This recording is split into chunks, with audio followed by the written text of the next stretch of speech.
Hey guys, and welcome back to Loon's Mute Twink, the series where I only play Aphelios because I guess I hate myself. The goal? Emerald. Will I make it to Emerald, or will my teammates drag me back down to Gold? This is Aphelios to Emerald.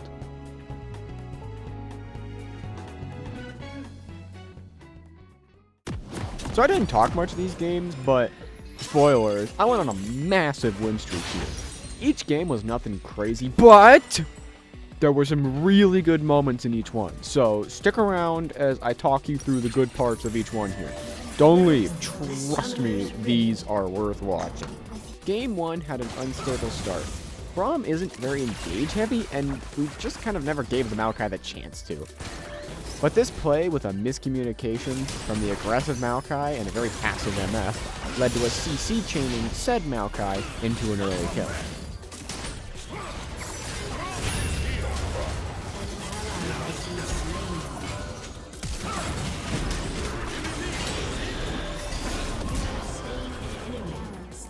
Fast forward to a few other pickup kills here and there.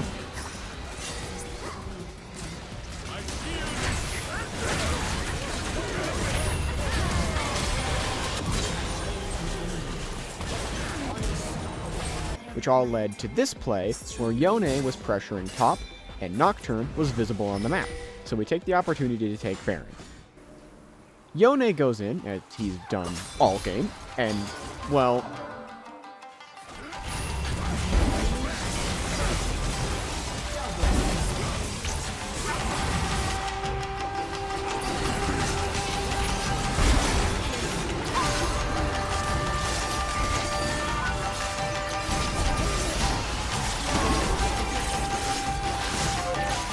just randomly gets a 1v5 pentakill.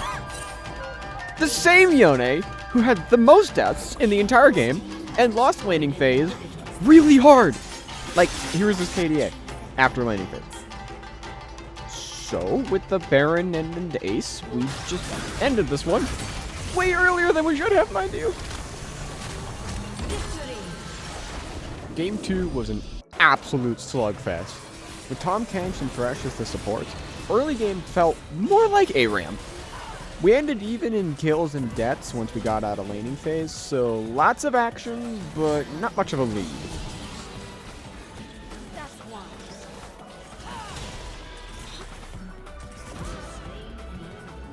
I remained pretty even until a huge 5v5 Dragon team fight. That wasn't even Soul Point, by the way, but have you ever heard of the 200 years saying? You want to know who invented it and why it became so big? Well, let's give you a small taste of what it was like.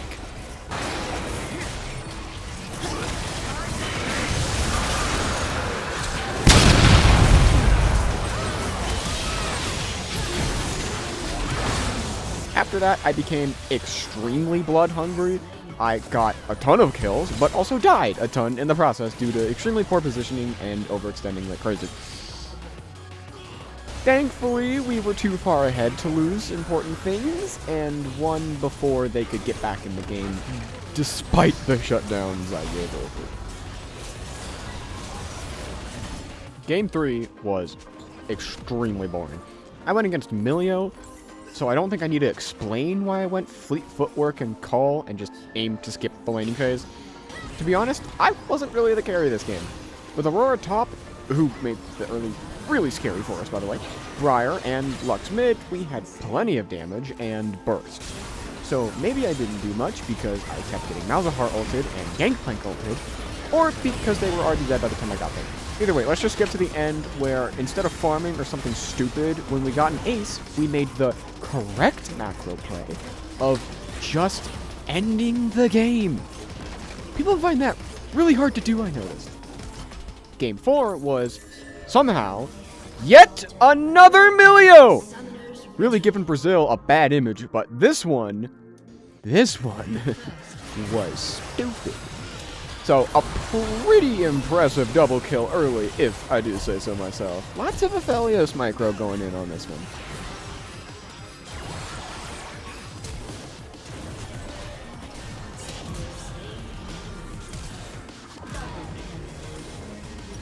Literally nothing happened after that, so let's just skip to the end of the laning phase.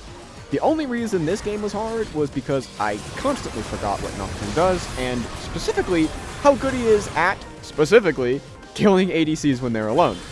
So after a harsh few learning experiences, I actually grouped up with my team, and hey, what do you know, we won. Remember how I told you it'd get good? Game 5 starts off with a bang, Hui into Sona Jinx. We can't poke them because Sona shields and heals it all, and we can't all-in them because Hui and Aphelios aren't good at that early, and Jinx is really good at that. I learned that quickly after only one death. Hui did not, and kept playing like he was a turbo-fed brand. I was also pretty tired by this point, so by the 20-minute mark, I was out of full. But I guess a loon or some higher power really wanted me to win this one, so we pick up this totally deserved kill. Then another. And a few more.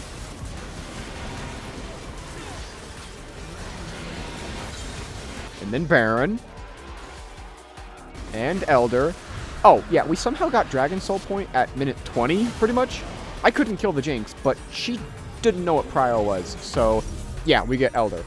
With Baron and Elder, one would think that we can just 5-man mid, force end the game, or 1-3-1 and guarantee towers inhibitors, and honestly probably even a win. I mean, Elder Dragon was literally added to end games, so I respectfully go mid, but let's check where my team is. Okay, Aatrox is top, so there goes the 5-man mid, but 1-3-1, it's okay, no problem. I can work with that. That means Kayn and Hui are right next to me farming top jungle. Wait, they're farming? Top? Jungle? Hui isn't even farming, he's just, what, a bodyguard? Okay. At least Talon is bot, picking up that tower. I mean, nobody's defending it. Okay, he's in base. Yeah, okay, sure. Why is he in base? He's already super fed and one-shots their whole team already. What's he need to buy? Okay. We don't complain. We adapt. Instead, I'll go bot lane and get the free turret.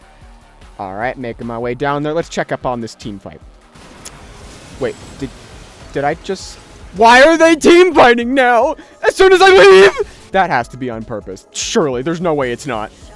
Okay, so naturally, without me and the Talon, the 3v5 ends poorly.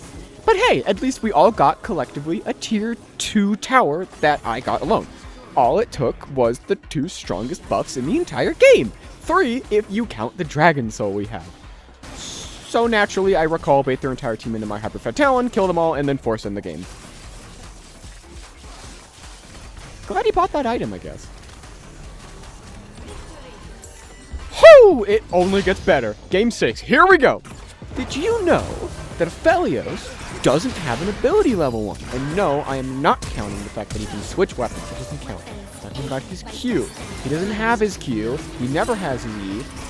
And he certainly doesn't have his ult. His Q unlocks at level 2.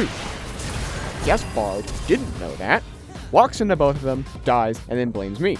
Real original. I definitely haven't seen this before. I then die to a level 3 Sejuani gank. After I recalled, by the way, real fun stuff there. Bard then does what every salty support does, naturally, which is completely abandon me. Sejuani, I guess, wasn't done with me, and 3-man tower dives me with the help of Swain and Ezreal. But either I played this extremely well, or they played it extremely poorly.